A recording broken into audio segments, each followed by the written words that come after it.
Hello, hi guys, this is Usman. So today's our topic is JavaScript is case sensitive language.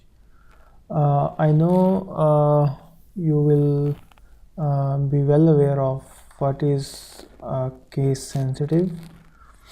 So let's see how JavaScript is case sensitive language. Let me open to uh, the tools, developer tools of Chrome. If you go to console, here you can write your runtime script like let's say a is equal to 1.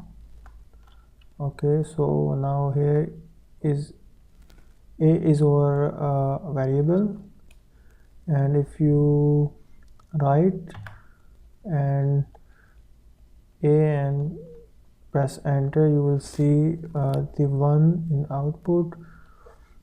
So if we write capital alphabet A is equal to 2, so it will not overwrite the small a's value. You can see here it's still 1, and if you print the value of capital A, it's 2. So same like when we write our functions or write our variable names, class names in JavaScript, we need to keep this in our mind that JavaScript is a case sensitive language, and function name with capital alphabet would be different than same name with small alphabets. So that's it guys, hopefully this video will help you.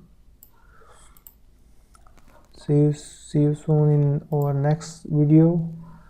Till then, bye bye.